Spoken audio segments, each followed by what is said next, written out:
Thank you. No secrets, no Chatham House. We are civil society. So I like that we think global today, but I hope that we will think through the year, and I hope that we will think and act through the next 15 years, because that's what the United Nations is trying to respond to.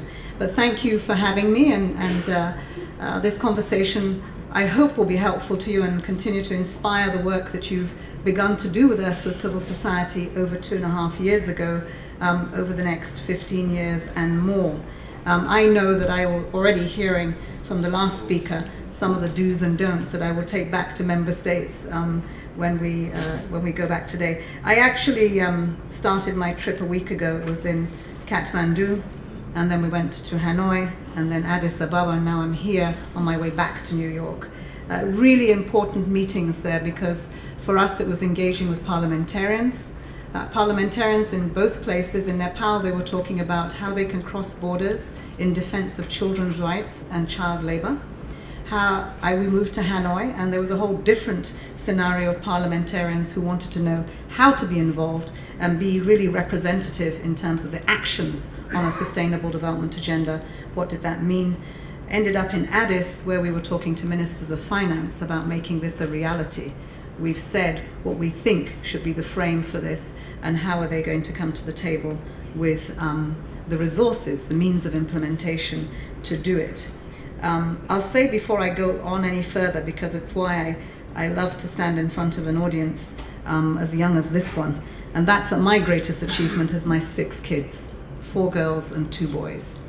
And every day since I got this job, they said, well, we understand that you've got a really important job because you're the special advisor to Mr. Ban Ki-moon in the United Nations, and that's really cool. We can tweet about that. But what is it you do? That was the next question. What is it that you do? What does that mean? And I have a great, challenge in trying over the last 3 years to tell them what I do, because it's supposed to make a difference. Clearly the world today is in a really big mess. I think anybody who thinks that we are not in a mess is not looked beyond the left and the right. In Africa, we always say that any African that says that there is no poverty, and I can tell you many of our leaders will try to tell you it's not as bad as you think, it's probably because they haven't stretched their hand out far enough. Because for every one of us Africans that do that, in your own family there is someone suffering from extreme poverty. Someone who in your family will die going into hospital giving birth. Someone who will tell you how many children they've lost to childhood diseases that are preventable. Someone in your family that's hungry but can walk through your door, because the culture in Africa is always to set the table for the uninvited. There's always a hungry person. And so we do know that we have big issues. They've become bigger in the last 3 years that we've had this conversation.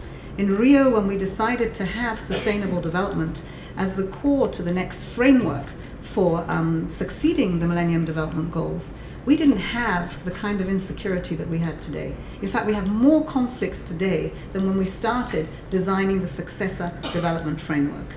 So the backdrop to which we have to respond, and that's why the Sustainable Development Agenda matters to you, matters to me, matters to those in Southeast Asia, in Latin America, in our islands, in the Arab regions. It matters because we have to respond to challenges and complexities that we have never had so many of. This is not an agenda that is about poor Africans in Africa and what we can do to help them with ODA. It's about how can we invest in the global village, that everyone has an equal opportunity and right to achieve their aspirations for a more peaceful and a more prosperous world, which cannot happen without an adherence to human rights. How do we get back those core values? How do we not, as the Pope says is the greatest challenge we have, this globalization of indifference? We look the other way because it's a little bit too difficult to do that. It's not really our problem. So the complexities of the world, no jobs, not enough jobs, and certainly when they come, very few are decent and very few last. So we do have a situation with young people and the lack of jobs across the world. We have a situation where people are leaving for greener pastures, and that creates forced migration. Terrible, terrible, horrendous journeys for people who would not leave if their own places were as green as they were looking over the horizon. Some never see the other side of the greener side of the world, and that's a problem. So migration is a big issue for us. Exclusion and inequality, and we just heard about that now. It's an incredible thing to be excluded, to look from the outside in, and just not to have any hope whatsoever. That then gives you nothing to lose, and it is the root cause of a lot of the insecurity that we feel today. When we had an agenda to say girls must be at the center of this in our countries, and we have much appreciated investments in girls' education, in health, in empowerment, but we forgot the boys. And there is no way that unless we say everyone, especially girls because they're out, we will still have a problem that we have to come to deal with after we've sorted the girls. It must always be about everyone. It must always be about the smallest and most vulnerable member of that family. So in the world that we have today, what we've managed to do over the last 3 years is to produce a framework with a substantive set of issues that, if addressed, will deal with these complex challenges over the next 15 years. They will enable us, with the wherewithal we have, to end poverty within 15 years, but they will also allow us to say that, you know what, this is an opportunity, the last generation, to do something meaningful about climate change. And it is an opportunity to embrace, because the consequences thereafter are not that you won't do anything about it. Actually, the world, the planet itself doesn't probably need us, but we need it. And unless we take care of it, we have to, we will see the consequences that we have to deal with. So the framework we have, and there's been a lot of discussion about this. We've taken some time with member states who say they want to lead this process, so there's ownership, and we will not have a prescription as we did with the MDGs. So we have 17 goals. We have 169 targets to reinforce the goals, and we will come up with indicators to hold ourselves to account, because we want to measure the progress year to year over time, 15 years. Are there too many goals? Do they make sense?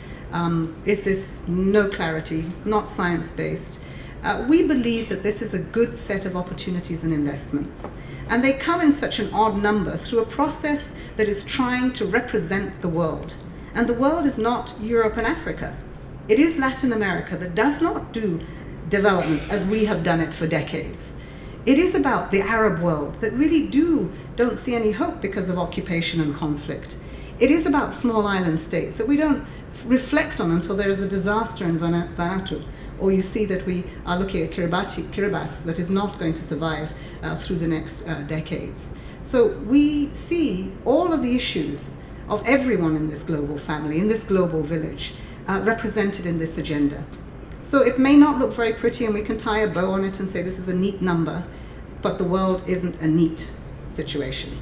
And this is what we're trying to do to respond to it. So see it, and we will find a way to communicate it. If there's one thing we're good at, is finding a way to brand things and communicate them. And I think that we can do it with this. What we really need to do is to see, how can we make this new framework happen? How do we operationalize it? How do we all take part in it? And how does civil society's voice, from the inclusive way in which you've participated and given ambition to this framework, how do we take this to the country level and really stoke up the fires there to make sure there's an understanding what is going on at the global level, at the local level, in the interest of the local level, so that we can say our leaders have to take decisions in what is, we say, a year of action. So a universal agenda that says leave no one behind. Everyone should ask themselves the question of what that means.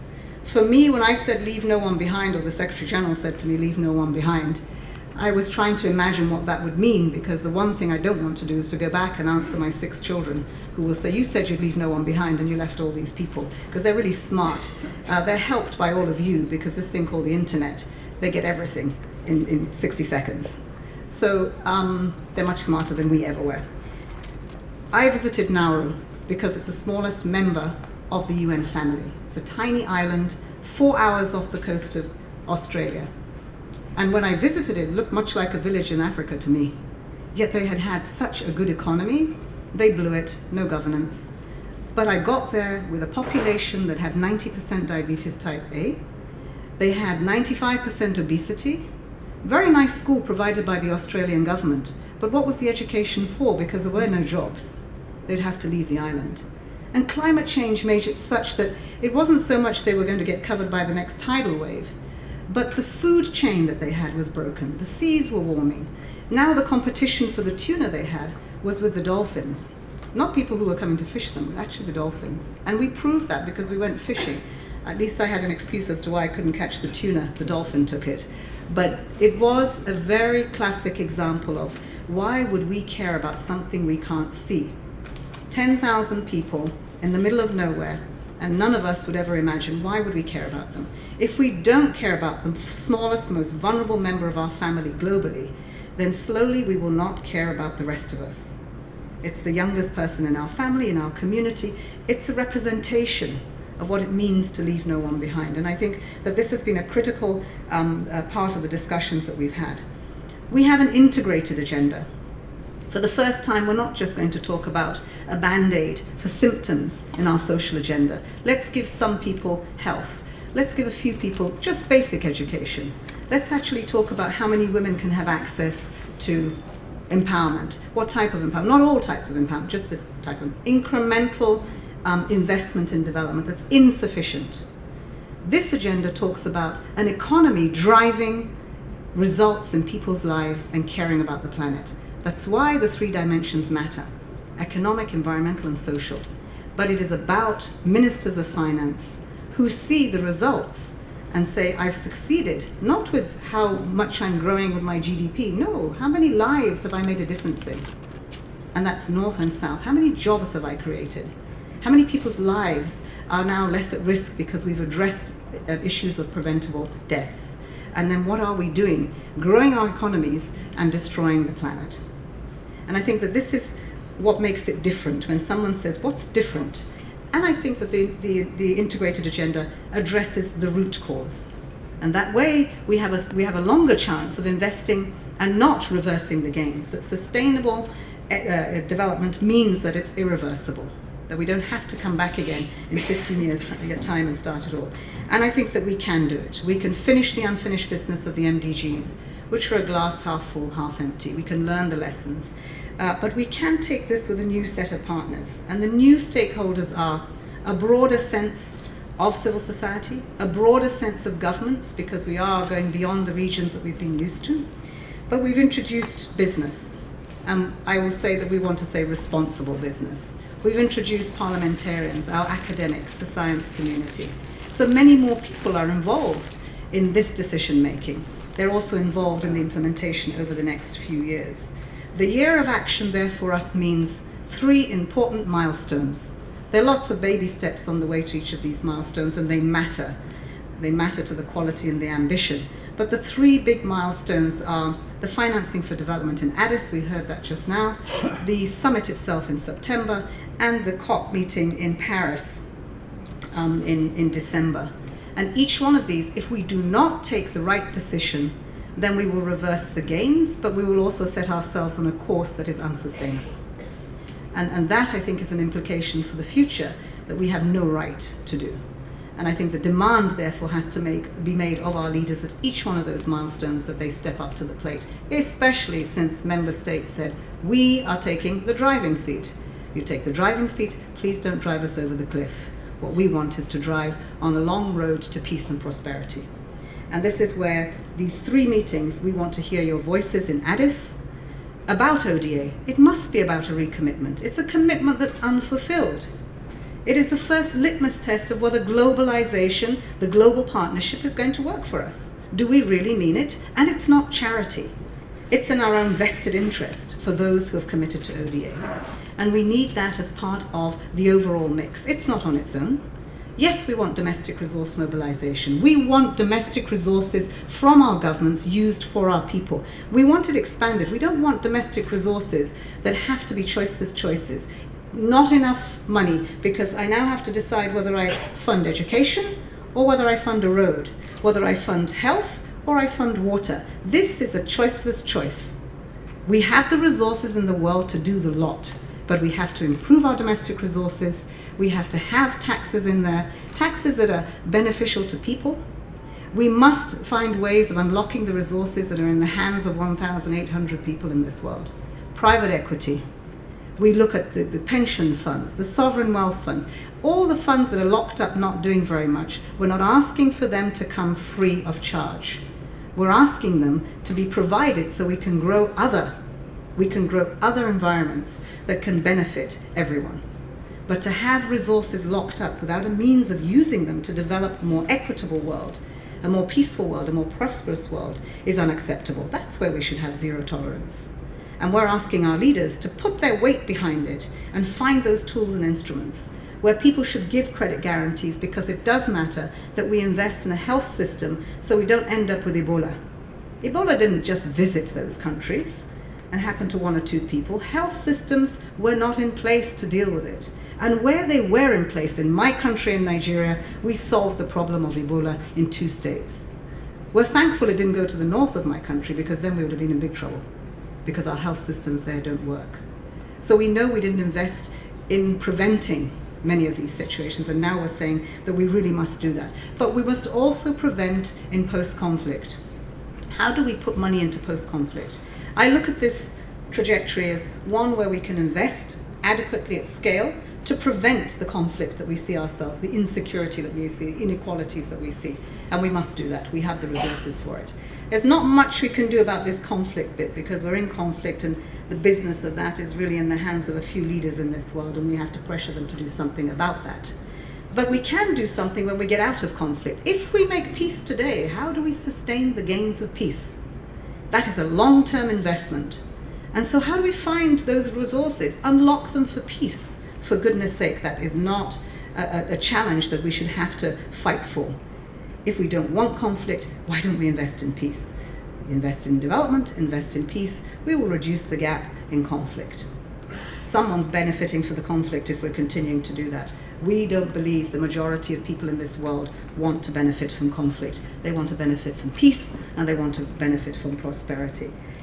So in this year of action, the SG says in 6 words that what we really want this agenda to do is to give people a life of dignity, to include people's rights, and to make sure we protect the planet, to make sure that prosperity is inclusive, and to say that justice matters, without which none of this hangs together, and that without partnerships, there is no way this is sustainable. Those 6 elements should give us a frame to discuss a very complicated set of asks in these 17 goals, in the 169 targets. How does this work? I've just speaking to colleagues of mine who've been talking about the message and media. And maybe what we need to do is every one of us look in the mirror and tell your story in the context of the SDGs, and where you see this makes a difference to you. The developing countries can do this every day of their lives, and maybe I tell you mine because I'm a privileged person, a really privileged person. But you see, my story, I come from Nigeria. I come from the northeast of Nigeria. I come from a town called Gombe. It's a couple of 100 miles away from Maiduguri, which has been the actual epicenter of Boko Haram. And in Maiduguri, I had a primary education. I speak English like this today because of Maiduguri, not because of now. I didn't learn to speak English like this now. I learned to speak English like this when I was little. And it was in a place where we have Boko Haram today. I went to a school where today children are kidnapped, girls are kidnapped.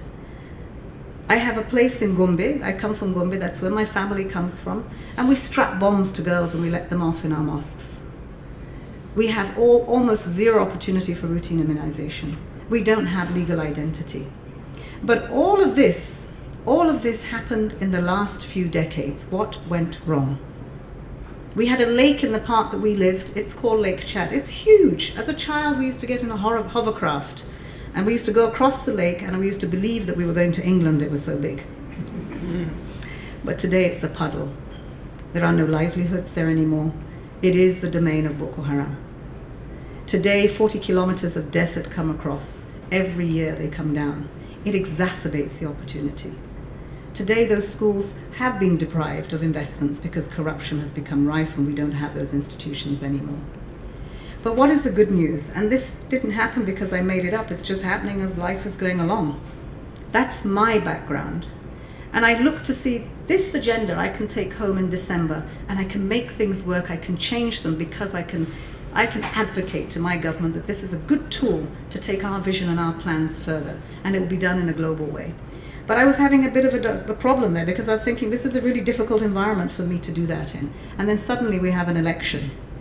And I have to tell you, we've taken the world to the brink because we've wondered whether we could actually hold this election in a country where there is so much corruption, where we have so many resources, where in fact Boko Haram has become a menace. Well, we had an election 3 days ago.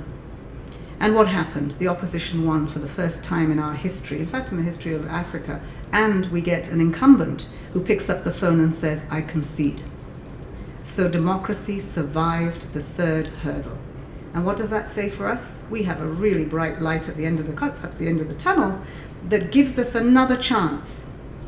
And it gives us a chance at a time when this agenda is coming together. So for me, this is a very exciting time.